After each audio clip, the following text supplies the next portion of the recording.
How does a capacitor function in an electronic circuit and what is its primary purpose? ഇന്ന് നമ്മൾ ഫിസിക്സിലെ വളരെ പ്രധാനപ്പെട്ട ഒരു കോമ്പണന്റാണ് ചർച്ച ചെയ്യുന്നത്. ക്യാമറ ഫ്ലാഷുകൾ എങ്ങനെയാണ് വർക്ക് ചെയ്യുന്നത് എന്ന് നിങ്ങൾ ചിന്തിച്ചിട്ടുണ്ടോ? ഇതിനു പിന്നിലെ രഹസ്യം കപ്പാസിറ്റർ എന്ന് വിളിക്കുന്ന ഒരു കോമ്പണന്റാണ്. അപ്പോൾ എന്താണ് ശരിക്കും ഒരു കപ്പാസിറ്റർ? ഇലക്ട്രിക് എനർജി സ്റ്റോർ ചെയ്യാൻ ഉപയോഗിക്കുന്ന ഒരു കോമ്പണന്റാണ് കപ്പാസിറ്റർ. നിങ്ങൾക്കിതിനെ ഒരു ചെറിയ ടെമ്പററി ബാറ്ററിയായി കണക്കാക്കാം. എന്നാൽ ഒരു നോർമൽ സെല്ല് പോലെ ഇത് കണ്ടിന്യൂസ് കറന്റ് നൽകില്ല. പകരം ഇതൊരു മൊമെന്ററി കറന്റ് ഫ്ലോ ആണ് നൽകുന്നത്. എക്സ്റ്റേണൽ സർക്യൂട്ട് വഴി സ്റ്റോർ ചെയ്ത എനർജി ഡിസ്ചാർജ് ചെയ്താണ് ഇത് സംഭവിക്കുന്നത്. ഈ പെട്ടെന്നുള്ള ഡിസ്ചാർജ് വളരെ പവർഫുള്ളാണ്.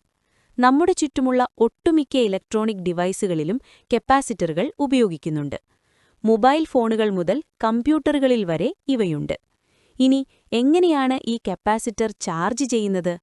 ഇതൊരു വളരെ ലളിതമായ പ്രോസസ്സാണ്. ഒരു കപ്പാസിറ്ററിന് പോസിറ്റീവ് ടെർമിനലും നെഗറ്റീവ് ടെർമിനലും ഉണ്ട്. ഇത് ചാർജ് ചെയ്യാൻ നമ്മൾ ഈ ടെർമിനലുകൾ ഒരു സെല്ലുമായി കണക്ട് ചെയ്യുന്നു.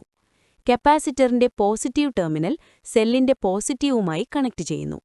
നെഗറ്റീവ് ടെർമിനൽ സെല്ലിന്റെ നെഗറ്റീവുമായി കണക്ട് ചെയ്യുന്നു. വളരെ കുറഞ്ഞ ഒരു സമയത്തേക്ക് മാത്രം ഇത് കണക്ട് ചെയ്താൽ മതി. ഈ ചെറിയ സമയത്തിനുള്ളിൽ തന്നെ കപ്പാസിറ്റർ പൂർണ്ണമായും ചാർജാവും.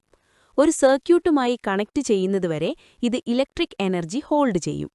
കണക്ട് ചെയ്തു കഴിഞ്ഞാൽ അത് എനർജി മുഴുവൻ പെട്ടെന്ന് റിലീസ് ചെയ്യും. ഇതുകൊണ്ടാണ് ഇതിലേക്ക് കണക്ട് ചെയ്ത LED പെട്ടെന്ന് മാത്രം ഫ്ലാഷ് ചെയ്യുന്നത്. എക്സാമുകൾക്ക് കപ്പാസിറ്ററുകളെക്കുറിച്ച് പഠിക്കേണ്ടത് വളരെ അത്യാവശ്യമാണ്.